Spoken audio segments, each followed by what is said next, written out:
So this is perfect. I just want to start by saying this is perfect build your own rink weather today in Philadelphia, because we've had these days where, the sun, even if it's 30 degrees outside here, or, as you Canadians call it, minus 652 degrees Celsius. Even if it's 30 degrees Fahrenheit here, what's this, Mike? What do you got there? -1 in Buffalo. See, I'd have no trouble making ice in your town, but in my town, we're right on the border of freezing and not freezing. So, I actually, where I grew up, which is about 35 minutes away from here, still never get snow very rarely. But when I was a kid, I always cherished we always listened to Philadelphia news, of course, so Philadelphia weather. And I grew up in the southern and eastern suburbs of Philadelphia, and now I live in the northern and western suburbs of Philadelphia. But when I was a kid, I always thought the northern and western suburbs were like the promised land, because whenever they would talk about snowstorms, it would be like, oh, we'll get nothing in the city, maybe a dusting south and east, and 6 to 12 inches in northern and western.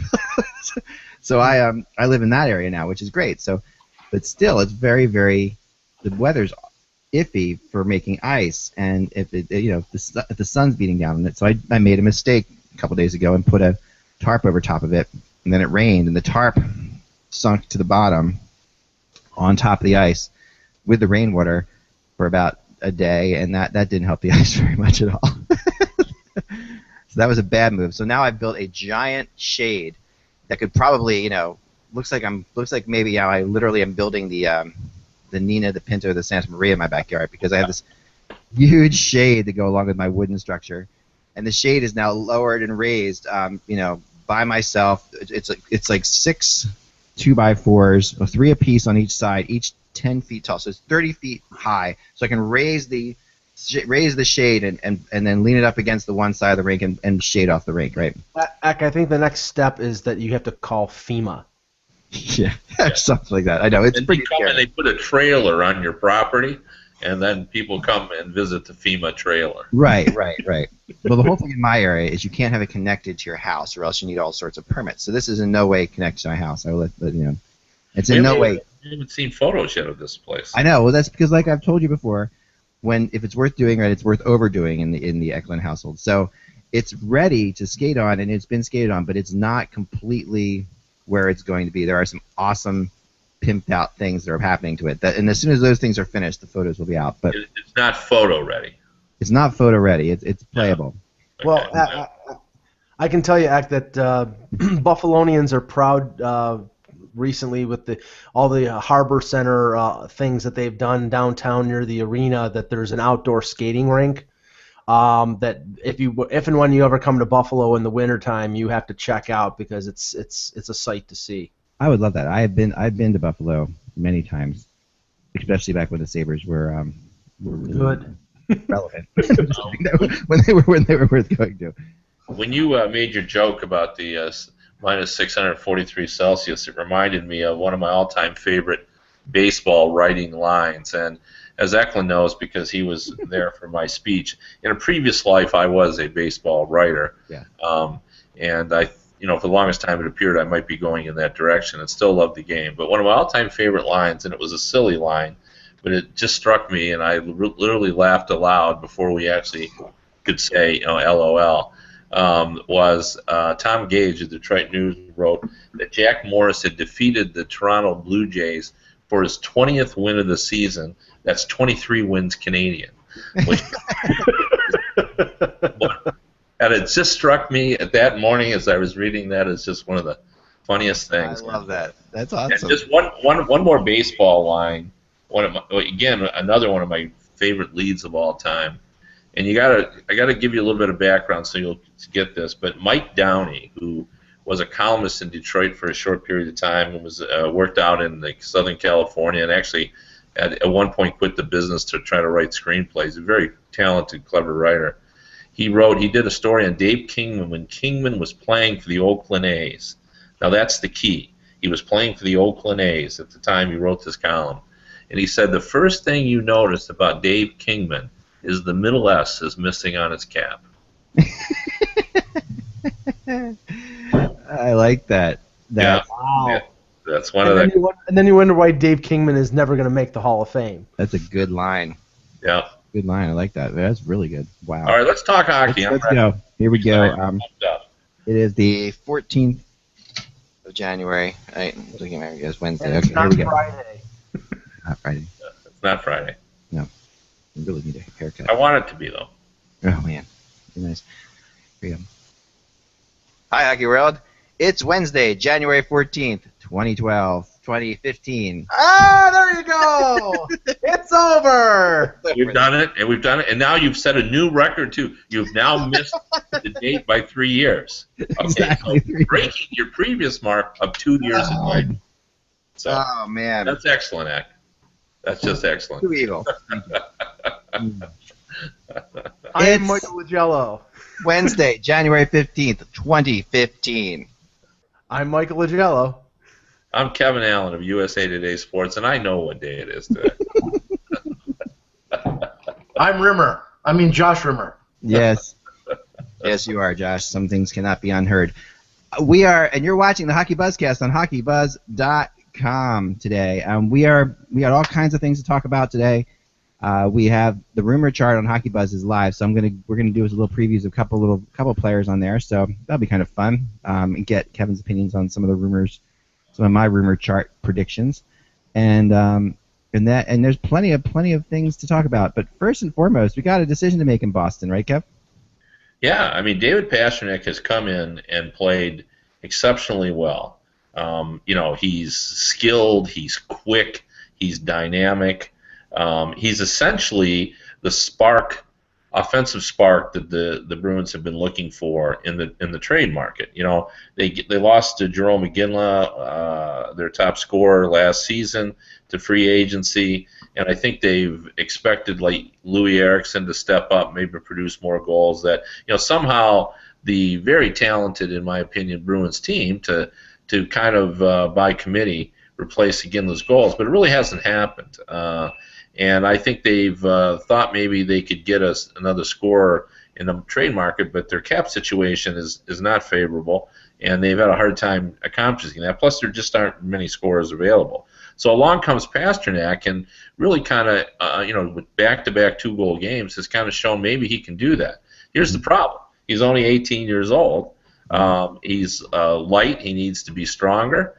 And the question is that the Bruins face is, if they get to the 10th game, of course, they're going to burn this year of his entry-level contract. And the argument is one we've been debating since the start of the salary cap in the NHL, and that is are you better off delaying that entry-level contract starting because you know he's going to be better in years 2, 3, and 4 than he will be in 1, 2, and 3. Like that 4th season, 3 years from now, he's going to be pretty good, and that'll either be the first year of a second contract or the last year of this contract. So, they've got a little bit of a decision to make because also, we all know he's playing on emotion and adrenaline right now. There's been a lot of instances when young players, they step in the league, they don't know what they don't know, and they just go out and play. And then they hit a wall at some point because they realize that it's much harder to score here than in the AHL or at the World Juniors where Pastrnak was a standout. And then you get into the playoffs and they're not nearly the factor that you had hoped that they would be. So, there's all of that plays into it. Now, saying all that, tomorrow they play the New York Rangers, I believe, and that will be his 9th game. So they got another game to think about it. But I'm guessing, not based on inside information, that he's going to stay, and they're going to give him that opportunity because he'll have a full half season, really with the Bruins. And I think by playing this half season, he could be a better player next season in his second year because he'll have had time to adjust to the game. And Steven Stamkos is a great example. Struggled early out of the gate, and then they started to. I think it was I can't remember who was coach. Was it Rick Tocchet at the time? Yeah. No, it was Barry Melrose. No, Melrose didn't last very long. I think it was Tocchet. Yeah, it was Tocchet right after Melrose, I think. But anyway, Tocchet came up with this plan where he would sort of play a couple of games or 3 games, and then he would take a game off, and they would take practices off and get him in the weight room. And then by the end of the season, Stamkos was a much better player. Well, I think with Pastrnak, I don't think they're going to do that, but I think the idea could be by playing all these games and getting in, that he might be ready by the playoff time. So, but I think it's a tough decision, but I think they're going to decide to keep him. That's my guess. Well, the half season is the key here because, like the situation in Edmonton with Draisaitl, they sent him down before the 40 games because, in spite of the fact that they burned the first year of the entry-level deal, they didn't start the clock on him being an unrestricted free agent down the line unless he goes past 40 games. So it's almost perfect in the sense that, the Bruins are getting themselves a guy who, at this point, he scored 4 goals in the last 2 games, can be that missing scorer in the top 6 that they haven't had since Iginla. And they thought that they might have had it with a guy like Seth Griffith, but he didn't really work out. But he fits in there. He's only being paid $925,000 on the entry level deal, and I think they can sort of protect him in the sense that if they play him with a guy like Lucic, that somebody won't take physical liberties with him. But they sort of had their cake and eat it too, because if they only play him less than 40 games, they won't he won't be an unrestricted free agent at 25. It'll be at 26. So based on that, I think they have to keep him. I mean, he's if you look at the way the Bruins have played now with Krejci coming back, with Chara back. I mean, last night Chara was a physical force against Tampa in their 4-3 victory. He wasted Paquette from the Lightning with a right hand to the chops. And you could never fight Chara. You're crazy. No, there's no point. Bad decision. But they're 4-0-2 in their last 6 games. Lucic is starting to come alive. Krejci is playing more effectively. Chara seems to be shaking off the injury problems, and this kid has provided some offense. And if he sticks with them and plays in their top 6, I think he'll score more goals. So I think they're going to keep him. The thing that impressed me about him watching this past weekend when Boston was in town to play the Flyers was that he scored 2 goals in that game and almost got another. Was his play away from the puck was really strong for a kid. Like that's usually what I look for. Kids will come in and they'll have obvious skill. They can pass, they can skate, they can shoot. But where they position themselves away from the puck is always it's a definite adjustment to the NHL because they're probably more used to being the one who's going to get the puck than the one who's going to wait for the puck, right? So he shows up, and honestly, his goals were as a result of really positioning himself in great spots and going to openings and expecting to get passes, and Krejci setting him up and things like it was impressive to see. He looked a lot more mature to me than an 18-year-old, and that was the one thing that I kind of looked for. I think the Bruins also. I mean, it's all about. It comes down to money, like you said, Mike, because it's going to be they're going to have to give him a new contract a year earlier, right, than have him a rookie contract, and that's. But if they make the playoffs because of him, then they make that money back. So to me, it's just and not saying they're going to make the playoffs because of him necessarily, but he's definitely been a factor in this recent surge. Like he's been the reason, one of the big reasons that they are going where they're going at this point and looking again like a playoff team. Just when we thought they might not be a playoff team again. Yeah, and comfort is an important thing on a hockey team. And I was reading the game story from the Bruins last night. And I just noted a couple players just talking about. I think Dougie Hamilton said, maybe we don't need to make that trade for a forward. That maybe the answer is staring us right in the face here. I mean, those were not his words, but that was what he was essentially saying. Yeah. And the point is I think the Bruins, totally unrelated to Pastrnak, have started to come together. They've rediscovered who they are, and some of that is just as Mike pointed out. Chara fully recovered now from his injury. Krejci fully recovered because Krejci is right. Lucic is right. They've been together, this defense, which is different now without Boychuk. Even going back and losing Ferentz, they've adjusted they now have an identity now that's different. They've learned to play without Boychuk. So it's kind of all coming together. But part of it is now Pastrnak is stepped in and filled a void. And I think, from a player standpoint, even though Pastrnak is young, I'm sure they're thinking, hey, this is working out for us, and we're, we like, we're superstitious lot. Let's leave things the way they are, And, I'm sure, as you pointed out accurately, that Lucic can look out after him. Because that's the biggest problem is he really is light. Like, he's 170 pounds, maybe 175. I don't know exactly, but you can tell he's not very big. And, he needs some weight. He needs to get in the training room and, pump up a little bit. But that could be what he does this summer. In the meantime, if he gets a few goals, and they obviously have some experience in trying to help young superstars become better. Now, maybe it's a negative thing, but because they had Tyler Seguin, and he didn't develop quite as quickly as probably they wanted him to. Maybe they've learned by that as well, and now Seguin has gone elsewhere. But obviously, they need another scorer, and he has the skill in order to do that. And I think this is kind of a win-win for the Bruins, even though they won the year. Yeah, and all he's really going to have to do is not put himself in vulnerable positions and maybe stay on the periphery a little bit rather than getting engrossed in the physical aspect of the game like most of the Bruins do. I mean, he can't be a Brad Marchand and be a disturber and try and do that, because I think he'll get slammed by somebody. But he has to rely on his quickness. But yeah, I mean, I think it makes everything fall into place for the Bruins. And I know that I think it was Jack Edwards who said last night during the game that with the win, they're 4-0 since the Charlie Jacobs missive, the statement to the troops, so to speak, which might just be coincidental, but I think it played into it. All the players seemed to be talking about it and saying that they kind of agreed with him and they were okay with what he said, and there wasn't a real like, us against them type thing going on. But yeah, I think it helped. I don't know.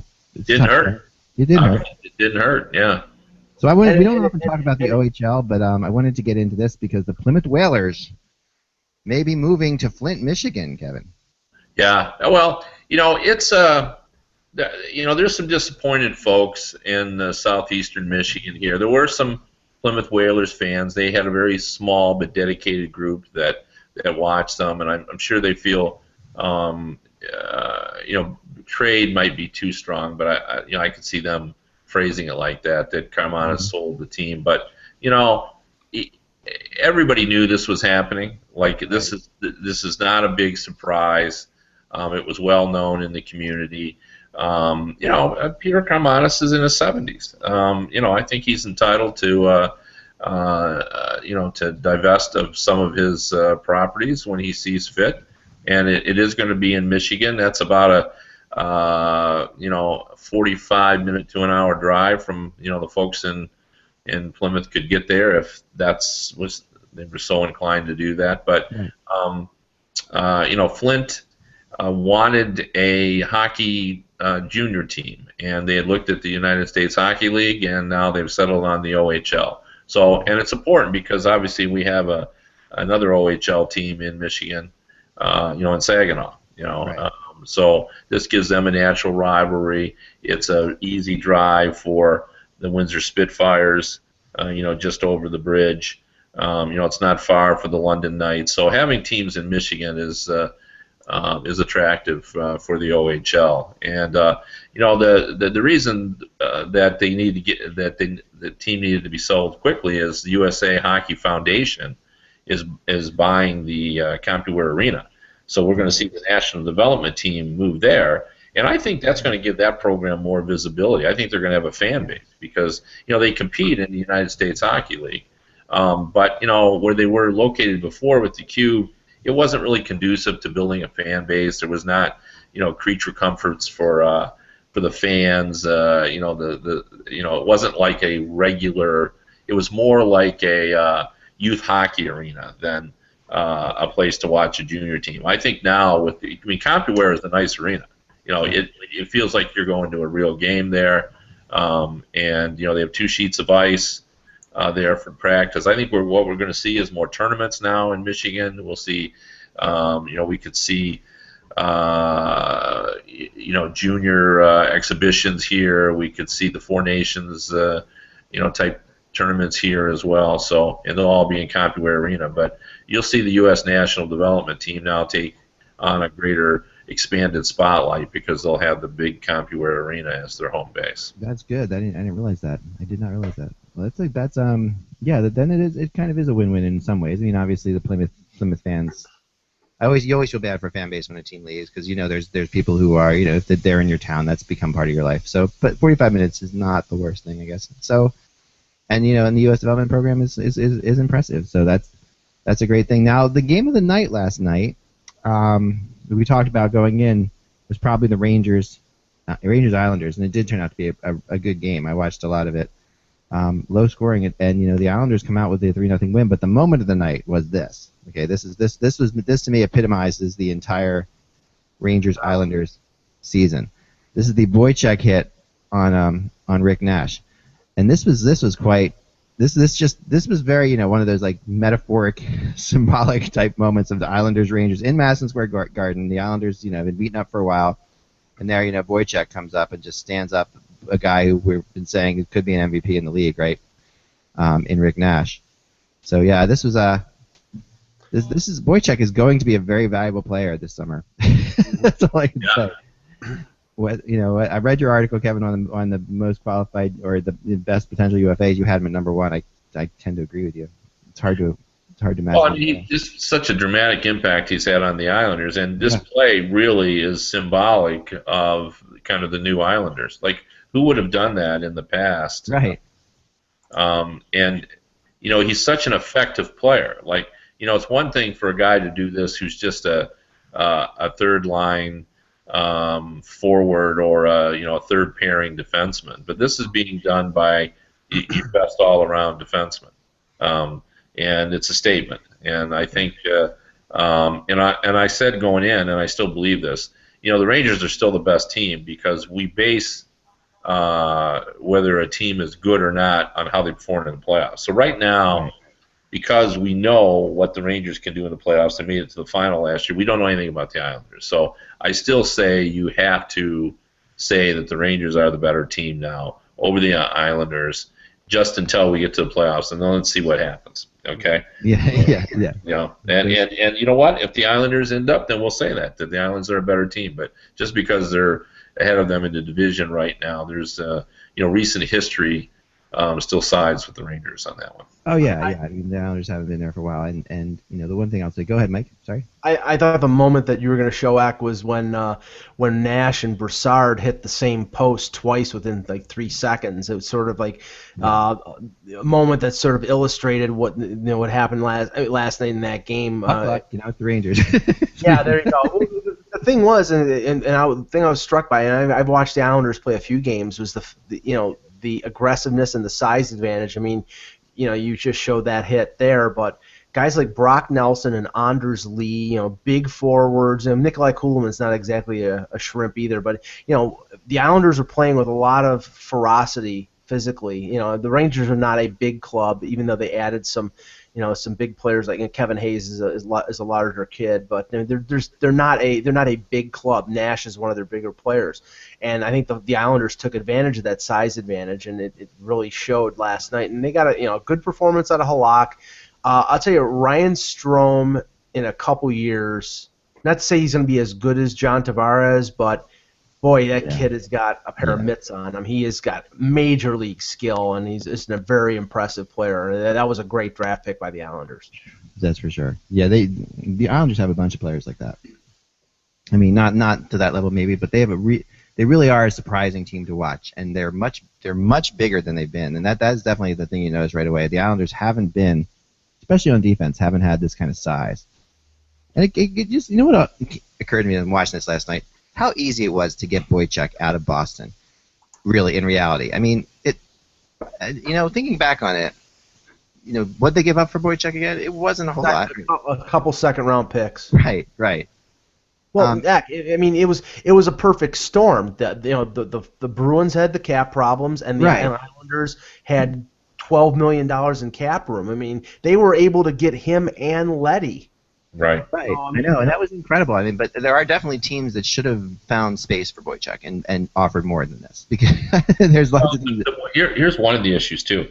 Like they didn't really want to trade him to a team that they could, they felt they would compete against to Right. win the cup. They felt they were, in contention for the cup. So, not only were they not going to trade him within the division, they weren't going to trade him to, well, the Blackhawks wouldn't have wanted him or the Kings because they were full, but they weren't going to trade him to a team that they thought could win the cup, and he could end up playing against them. So the Islanders, it was a situation, and everybody was tapped out on the cap at that point too. There weren't a lot of options.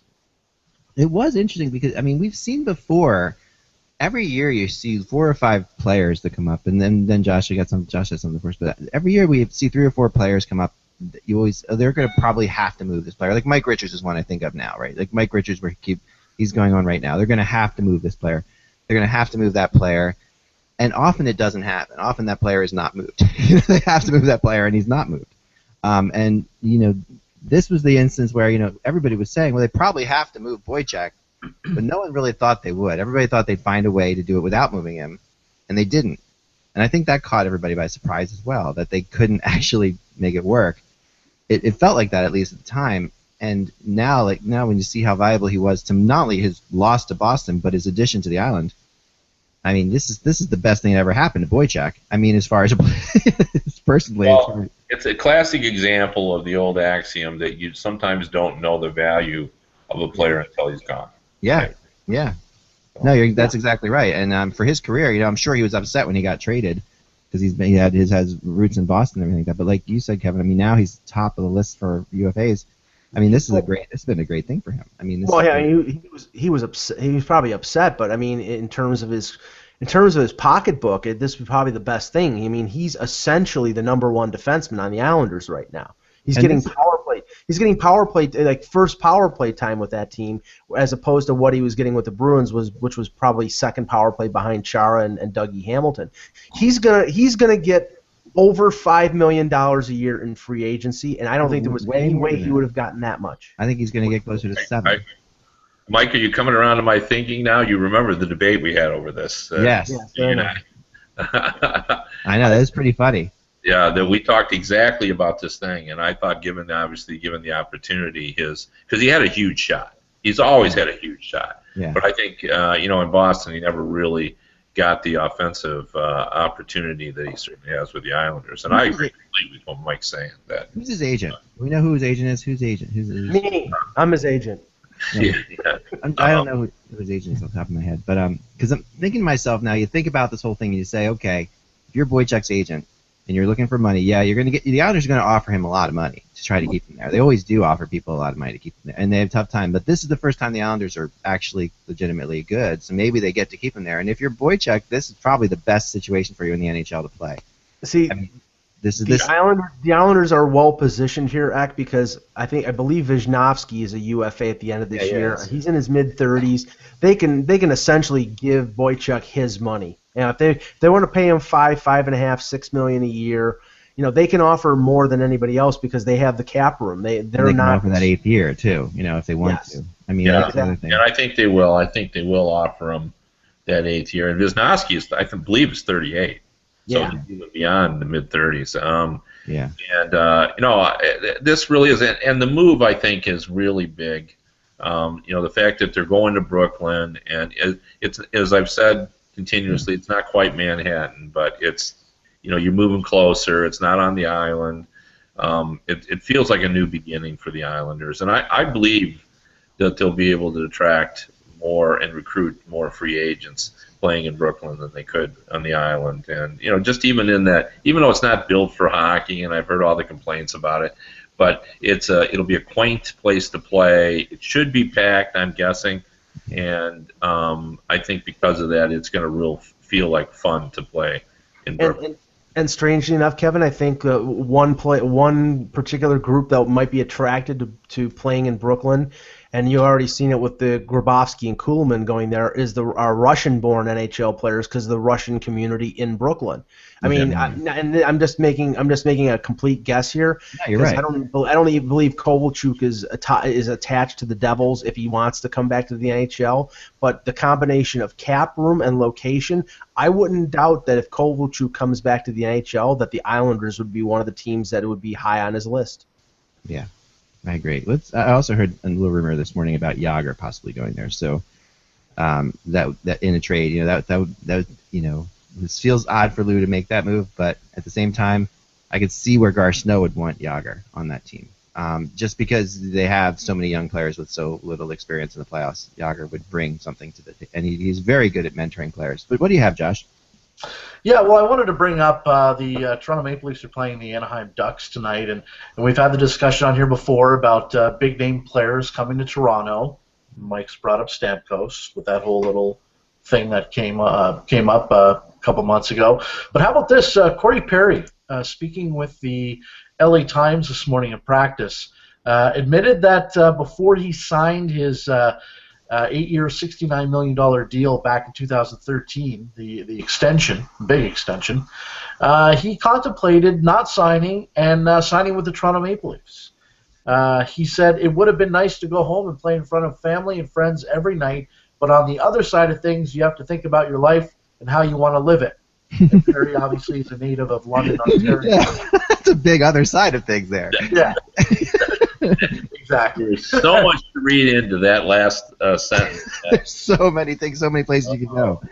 Wow. But anyway, I thought that was kind of interesting. I'd like to rob a bank, and I would love to go take it. I would love to But go. I don't want to go to prison. Right, but I also have to think about the fact that I enjoy my freedom as a person. The funny thing is, piggybacking on that is the statement that J.S. Jaguar made today on Toronto radio that he believes that some of the Toronto media, the reason why their reactions are so schizophrenic is because you have a lot of Maple Leaf fans who are part of the media and that they react with emotion like the fans do. I disagree with this so much. I do. And I honestly, I don't see that being part of the Toronto media. If anything, it works the opposite way. Exactly. I think I there are a lot really of think that there is can't tell you all the people, and I say this. It's funny because you get something off the record, you should never talk about it. But I can't tell you how many people have told me off the record who work in the Toronto media that they can't stand the Maple Leafs. So for what it's worth, I'm not saying anybody specifically, but how many major people in Toronto would tell me this? I think it's because they're inundated with them and because they're in the town where they are, and they have to report on them all the time. But I think for whatever it's worth, that I don't think the Toronto media. I mean, there are some definitely. You hear some on XM that are definitely fans of the Toronto Maple Leafs, but I don't think that's often the case. I think for the most part, members of the media really don't have time to even contemplate what their love or dislike of it is. Like, some of the things that I've been accused of during my career, I've never even considered, just because you don't even mostly your daily work is you're just thinking about the story, and you're not thinking about whether the team is going to win or they lose or their long-term prospects. The only time you actually give it any thought is when you're asked to do an analysis of that. Like if your editor says, "Hey, it's time to talk about whether the Maple Leafs future is bright or dreary." Okay, then you give it some thought. You sit down and you look and you analyze it. But most of the time, you're just trying to keep up with what's going on a daily basis. So I would venture to say that most Maple Leaf writers, would have to sit and think about how they felt about the team. Yeah. I mean, I think the people I'm talking about are more national TV people working out of Toronto. Right. Right. And the thing is, Zach, is that those national people are all based in Toronto, and because of the Toronto outlets, they have to work double duty. They have to go on local Toronto radio and talk about the Leafs, and then go on TSN Sportsnet, any other outlet, and talk about the league and the Leafs and reflect the fact that a sizable majority of the Canadian viewing public or listening public are based in Toronto and are Leaf fans. So they sort of have to do it at both ends. So that's why I think there's maybe a little bit of disdain for the Leafs as part of that media group. But honestly, they're all professionals, and even if they are Leaf fans, I mean, that's another debate, right? You put your pom poms down, and you're right, and you do your work. That's what you are when you're doing, when you're working in the media. You really don't have any room for personal, for favoritism or animosity. Yeah, I mean, when you're in the media, I mean, people ask me all the time who I root for. I root for me. I root for whatever, whatever makes your life easiest. We've talked about this. Or make it easier, or the story I want to write that particular day. Like I've been in the press box many times and have written the lead that I like, and I've had it disrupted by something that's happened in the final. Right. And I'm not upset about the team winning or losing. I'm upset that my lead was disrupted, and or you root for getting to a city you want to go to, for whatever reason. So right. It doesn't really work the same way it does for fans in terms of what the media. So I think that what J.S. Shiger said to me, I find that hard to believe, because mostly the media doesn't have really time to ascertain what their feelings are about the team. I think that's true, and I think you're the best at this on this panel, Kevin, because you've been around doing this for as long, and you're the most professional at separating any kind of fandom from it. I've been with you, and I know that you're not a fan. I mean, you're a fan of the game, but you're not a fan of any particular team. I've sat with you during games and seen that, and I still fight it, obviously, because I grew up, as a 20-year season ticket holder to the Flyers, so it's hard not to be a fan. But I find what has actually moved me away from being a fan is that the longer I cover the game, the more I become a fan of certain players and less a fan of teams. Yeah. And I think that's what moves you away from it. That's the subtle thing. Like, I start following players, and a lot of them might have been Flyers originally because I was covering that team, but they now have gone other places, and I've become fans of wherever they are, want them to succeed, that kind of thing. Yeah. Well, no, I mean, I've been in situations where you've said to yourself, "Oh man, I'm glad Jonathan Toews scored a couple of goals here tonight, because he'll be good in the dressing room. He'll get good quotes." And I've had personal favorite players that I knew would give me some quotes, and you end up rooting for players that are either good in terms of being supplying quotes when they're interviewed, or just guys you like to deal with. Yeah, guys you like to deal with, and everybody has their friend. That you make friends in this business. It's difficult. I mean, I do, at least. You make friends with certain guys. You try not to report on. I try not to make friends with general managers as a rule. I've done a pretty good job at doing that. But some players, there's some players who I feel like I have become friends with, and I feel like I can't report on them all the time because of that sometimes. But they're also really good sources in certain situations, and that if their team is going in a certain direction, that's helpful. So it's tricky. It's very tricky. Yeah, mostly you just work real hard at trying to play it down the middle.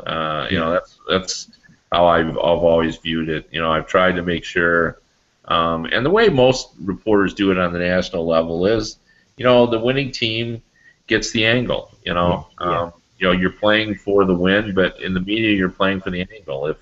If the LA Kings take a 3-2 lead in the series against the Rangers, I'm probably not writing about the Rangers. I'm probably writing all about the LA, which lends itself to fans saying you like that team or better. Well, no, what I like is writing about the front runner, because that's usually the most entertaining storyline. Right, and those are the people who want to talk to you too, because the people who are losing don't want to say a thing to you. Right. Going into a losing locker room after a playoff game, or even after a regular season game, can be horrifying. It can be terrible as far as trying to get information out of anybody or getting anything interesting said. I mean, unless you've got somebody in there that you really trust or like. Let's go to the rumor chart a little bit. Now, I want to explain the Hockey Buzz rumor chart for a second, because there's a lot of confusion about this and what it is that I do. So I'm going to just take a moment on my pulpit for a second here. As you know, I write about rumors all the time and all year long. I try to write as much as I can, and I try not to. This separates me from many other people who do it more responsibly than I do. I put it out there as long as it's from a source that I trust. I'll put it out there saying, this is just a rumor. Who knows if it'll happen or not? And I don't, and I try not to put my opinion in on it.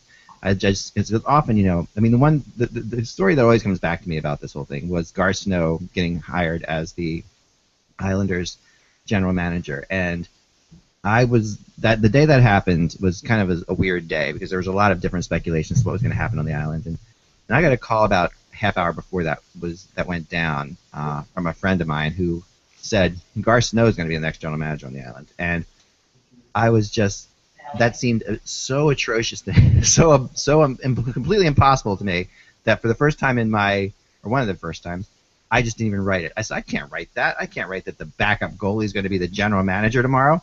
Doesn't make any sense, And I didn't write about it, and sure enough, it happened.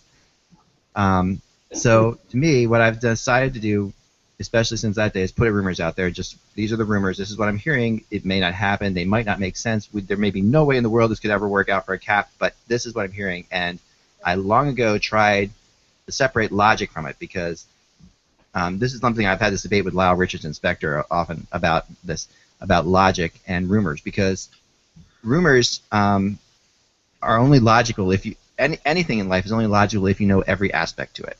So you can sit there and say that this trade is not logical only if you know everything else. You know what's going on in the locker room, what this team's going to do to free up cap space, what's going to happen. If you know every aspect, sure, you can make a logical decision, but we never know every aspect when you're reporting on rumors, like I do at least.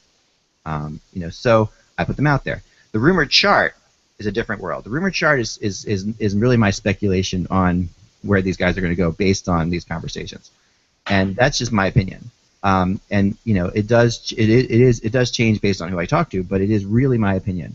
And that's why the rumor chart exists. And it's a lot of fun, and I get to update it all the time. And so that's why we're going to bring up some names every day on the rumor chart here. So if you're watching the podcast, you don't have to pay $20 a year or something like that, I guess.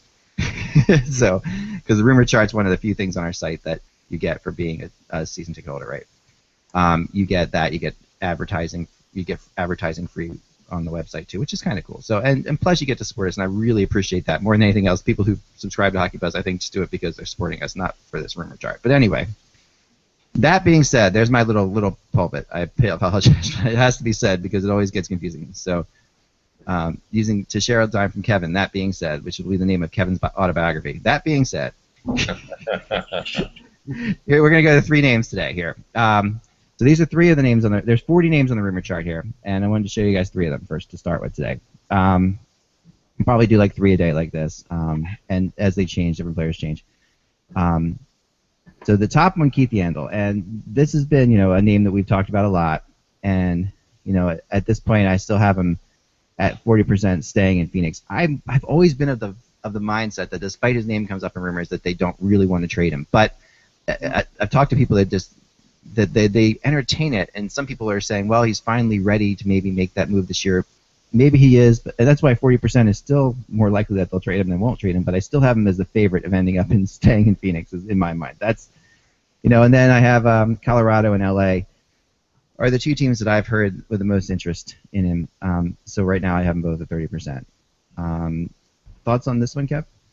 Well, I like that split pretty well. I mean, I think you're right on when you say that they have very mixed feelings about Keith Yandle because they don't have much up front. So a lot of their offense comes from the back end, and very few players in this league are better at creating offense from the blue line as Keith Yandle is. And even though they have Ekman Larson back there who also can do that, I think Yandle is a unique difference maker back there, and if you trade him and you don't significantly improve your forward group, then you've kind of lost one advantage that you have. So I think they struggle with that, and I would agree with you. As you and I have talked before, there's no question that the Kings would be interested in Yandle, especially with Voinov out. I probably would have them up a little bit higher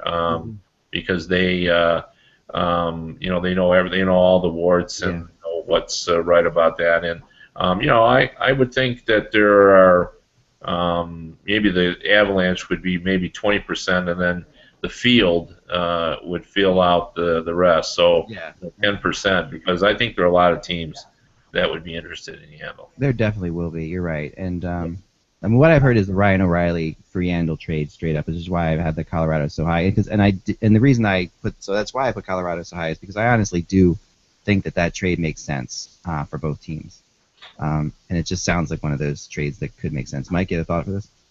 I mean, it does make sense, but sometimes when something makes sense, that's when it never happens. I've postulated and formulated potential trades that would make all sense in the world, but the GMs don't look at it that way. And I don't know what Joe Sakic or Patrick Waugh's feelings on Keith Yandle. And Keith Yandle was a very gifted offensive defenseman. The problem is that defensively he's wanting, and he's not terrible. He's just not.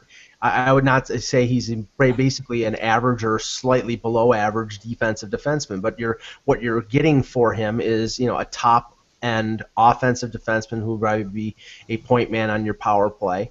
And I'm sure Colorado could use that. There's a number of teams that could use that. And the one factor with him is that he has 1 year left on his contract, and he's making a little over $5 million.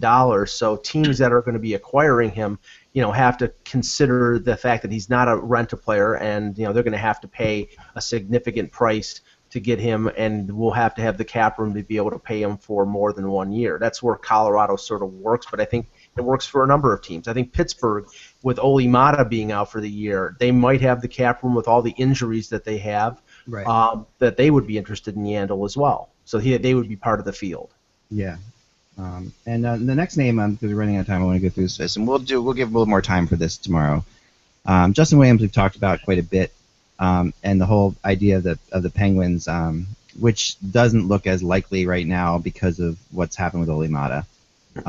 Not that it was ever likely, but it did. It was another one of those deals that made a lot of sense. Justin Williams has history there, with Rutherford. It brings a playoff performer to Pittsburgh, which they desperately need, right? They need playoff performers. And in this case, Paul Martin would be going back. I think that it's not the greatest trade for LA, but it's a trade that would make some sense. I have heard for a long time that Justin Williams will get moved at some point. I'm going to venture it's going to be at the draft, but that's why I still have LA at 65% at this point. I think that they'll try to get one more playoff magic out of Justin Williams if they can, and they should try to. I mean, they really should. And he's the UFA at the end of the year. He'll be a valuable player. Actually, I think that the reason it's increasingly unlikely that they trade Justin Williams is because of the injury to Tanner Pearson. I mean, they lose Pearson and Toffoli this week. Toffoli it's mono, and it's probably a couple weeks, but it'll probably affect him longer than that because mono usually drains somebody physically for longer than the time that it's in the person. But Pearson has a fractured fibula, and they're saying it's along the lines of what Jordan Stahl had in Carolina, and if that's the case, he's out 2 to 3 months, which means the balance of the regular season. Right. And I don't know if LA would be able to afford to lose Justin Williams or in a trade because they're offensively challenged as it is. I agree with that. And then Kevin? Yeah, me too. I think it was possible that Justin Williams would have been dealt. I think there could be trouble getting him re-signed because it's time for him. I'm sure he believes it's time for him to hit a little home run. But now the injury situation has put them in a position where it would be difficult to trade him. And finally, Chris Stewart, who has been kind of an enigma, has got a ton of value, but really floundering badly in Buffalo right now. Not doing anything like he would normally, Chris Stewart like in any way, shape, or form. But then again, it's the Buffalo Sabres, and Chris Stewart's a competitive guy, and this is not a very competitive team. And you wonder about, what if he gets thrown to a competitive situation, if he'll improve. And I think there's a lot of teams out there that do think that will take that shot, that he will improve. And so, which is why I only have him at 10% staying in Buffalo. I think Chris Stewart will be dealt one way, shape, or form. Now New Jersey, which is a lot of people are going to laugh at this because they're saying New Jersey's out of the playoffs. and all this. But this is a Lou Lamoriello type project, if I've ever seen one. And when someone tipped me off and said New Jersey's going to be in on Chris Stewart a month ago, I called them yesterday and they said, yeah, New Jersey's still going to be in on Chris Stewart. So even though they're not there now, so that's the reason for that. Winnipeg is looking for a forward for sure. And you're going to see them. I had Detroit on here, Kevin, which I'd be interested in your thoughts on that one for Stewart. I don't know. They tend to always get somebody at the deadline. Yeah, they do. I'm not sure it'll be Stewart. I mean, I've talked to some pro scouts, and they just said he just has not looked like he could be much of a help. And I know what you're saying with he's just discouraged by his situation, but usually that inspires players to. They know they have the opportunity to get out if they pick it up, but he really hasn't demonstrated that. Plus, there have been everywhere he's been, there's been a move to get rid of him pretty quickly. So I think that works against him. But I also agree, he's big and he's strong and he has goal-scoring potential. He will end up somewhere. There's no doubt about it. Yeah, I would agree with that too. For sure. The theme song for Chris Stewart should be the old Traffic tune. Sometimes I feel so uninspired. Because when he in Buffalo, he just hasn't been inspired. He just hasn't been. There has been no oomph, no energy. He's had a couple. I think the high point for him was the fight with Milan Lucic when they played Boston a couple months ago. Yeah. The only inaccuracy I see there is the 10% for Buffalo. I think it's 0%. I think Tim Murray will move him for as much as he can get for him, probably a mid-round draft pick, but he's going to be moved. Well, you always have to keep an eye on that kind of stuff because Tim Murray can't just give him away either, and he's got to think that if the team improves next year, maybe Chris Stewart is inspired. Maybe Chris Stewart gets to play with Connor McDavid. Maybe a bunch of things happen, and it's a tough call. Like, he could become still a player that's. Now, Calgary's another team I have on there, and at 20%, Calgary's also looking for this kind of player, I was told, and. If there's anyone else who's like Lou Lamoriello and thinking they can revive players like this, it would be Brian Burke. So when I was told that made some sense to me as well. That Burke and Lou definitely share that. So that's the rumor chart for today. We will get back to some more of it tomorrow. But I hope you guys like that segment. What do you got, Josh? First, before we get out of here. A few things, guys. First of all, Nick Kypreos today on Hockey Central at noon on Sportsnet saying the Maple Leafs should consider trading Phil Kessel. We've heard here in Toronto over the past few weeks about how bad of a guy Phil Kessel is. So why not now say he should be traded? So there's that. Well, I'll just brief, not to come to the defense of Nick Kypreos, but what he was saying, because I heard it, was that where the Leafs are right now, where they are in the current construct of the team. It looks like they're going to have to start to go through a rebuild again. There are two schools here. A lot of people think they need to reset. A lot of people think they need to rebuild because this core is rotten.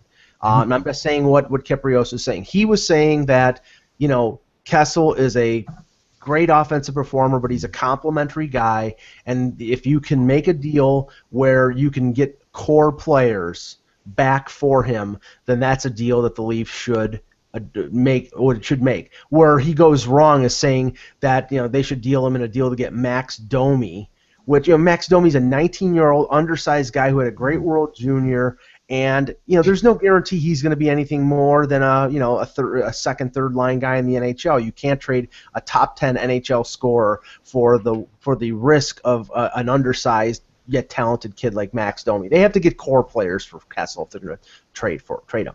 Which I think is undoable. Josh, go ahead.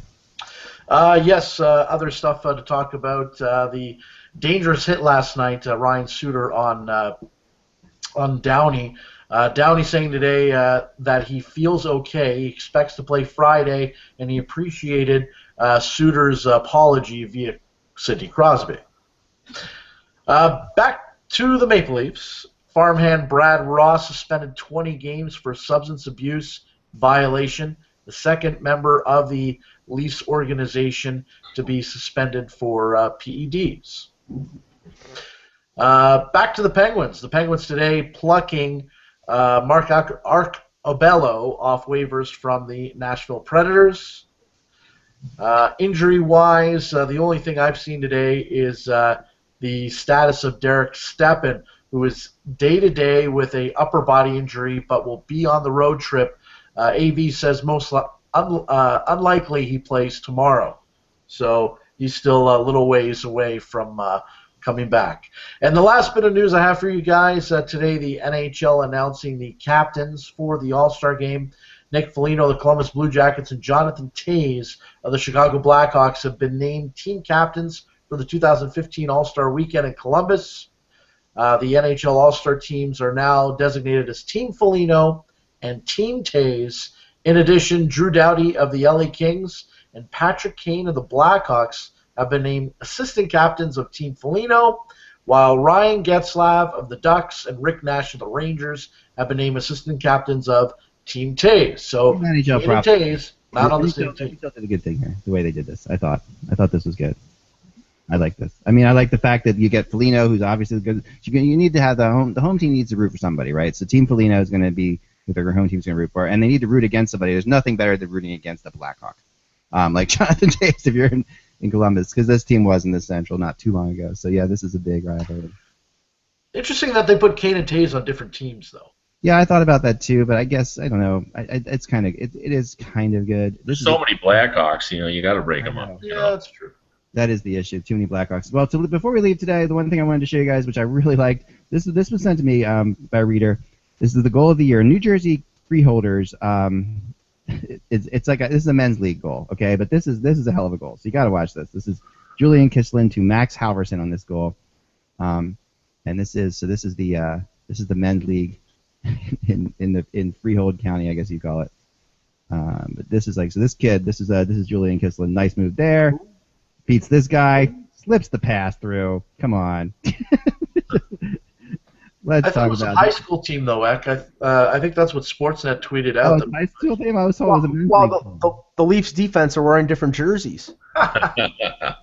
I like this. I like his high school. Okay, I thought it was a men's league, but even if it's high school, still awesome stuff. So I can tell you right now, it is the I think it was a high school in New Jersey. They said it is high schooler dangles everyone for great assist. There you go. So that was something.